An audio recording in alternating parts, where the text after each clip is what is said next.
أعوذ بالله من الشيطان الرجيم. بسم الله الرحمن الرحيم. الرحمن علم القرآن خلق الإنسان علمه البيان.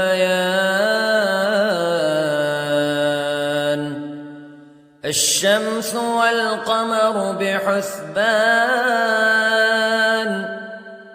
والنجم والشجر يسجدان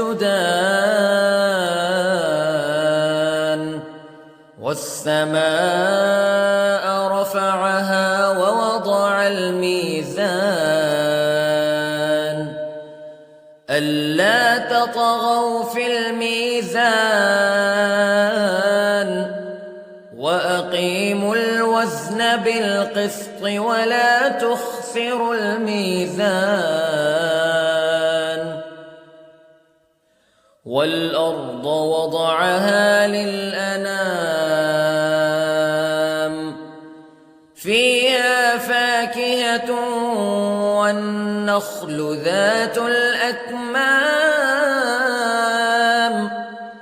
والحب ذو العصف والريحان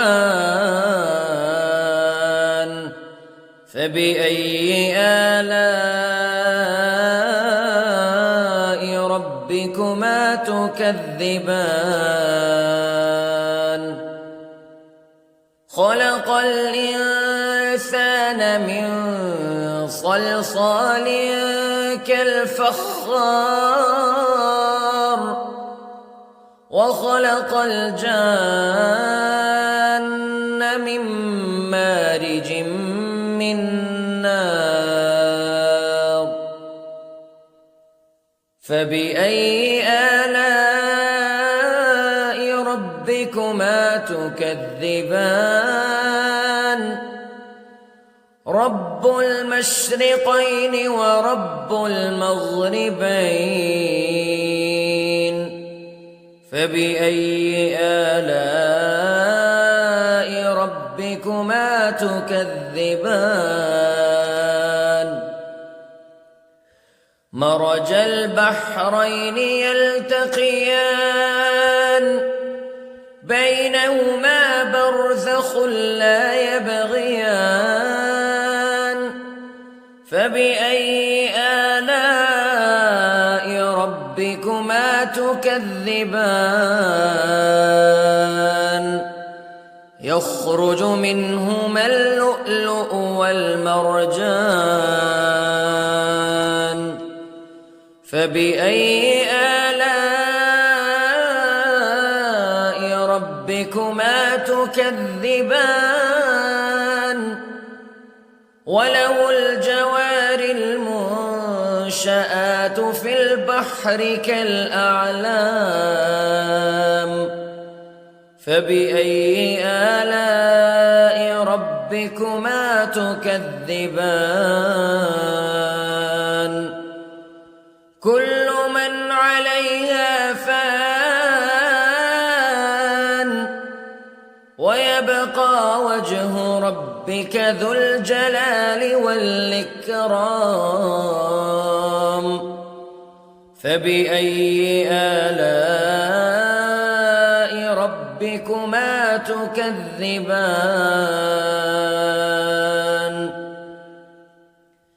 يسأله من في السماوات والأرض كل يوم هو في شأن فبأي آلاء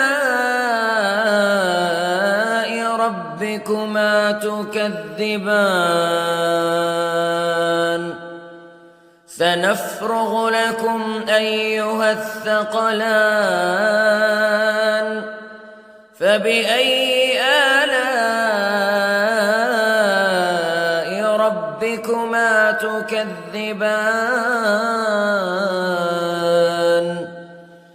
يا معشر الجن والإنس استطعتم أن تنفذوا من أقطار السماوات والأرض فانفذوا لا تنفذون إلا بسلطان فبأي آلاء ربكما تكذبان يرسل عليكما شواظ من نار ونحاس فلا تنتصران فبأي آلاء ربكما تكذبان فإذا انشقت السماء فكانت وردة كالدهان فبأي آلاء ربكما تكذبان فيومئذ لا يسأل عن ذنبه إنس ولا جان فبأي آلاء ربكما تكذبان يعرف المجرمون بسيماهم فيؤخذ بالنواصي والأقدام فبأي آلاء ربكما تكذبان هذه جهنم التي يكذب بها المجرمون يطوفون بينها وبين حميم آن فبأي آلاء ربكما تكذبان ولمن خاف مقام ربه جنتان فبأي آلاء ربكما تكذبان ذواتا أفنان فبأي آلاء ربكما تكذبان فيهما عينان تجريان فبأي آلاء ربكما تكذبان فيهما من كل فاكهة زوجان فبأي آلاء ربكما تكذبان متكئين على فرش بطائنها من استبرق وجنى الجنتين دان فبأي آلاء ربكما تكذبان فيهن قاصرات الطرف لم يطمثهن إنس قبلهم ولا جان فبأي آلاء ربكما تكذبان كأنهن الياقوت والمرجان فبأي آلاء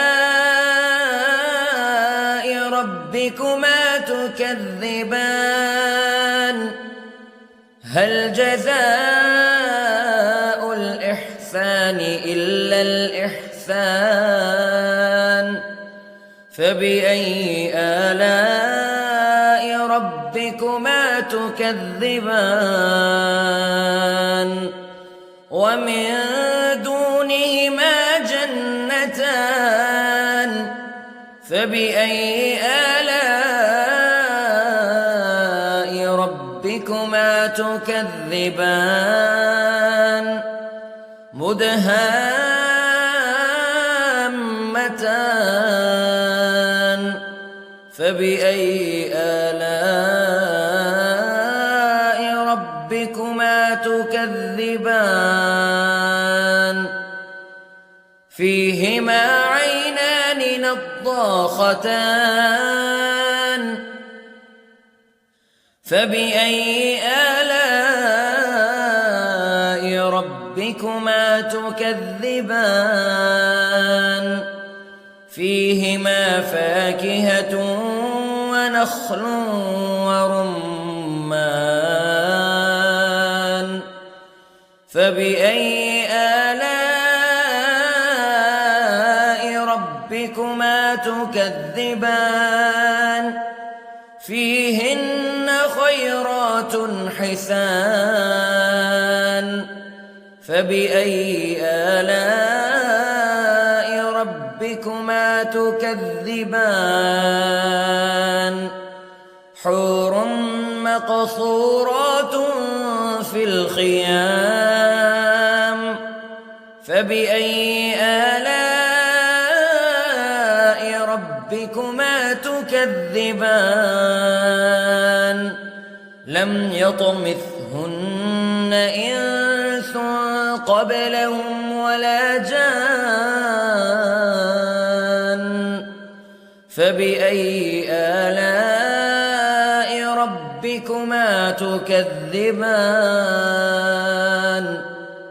متكئين على رفرف خضر وعبقري حسان فبأي آلاء ربكما تكذبان تبارك اسم ربك ذي الجلال والإكرام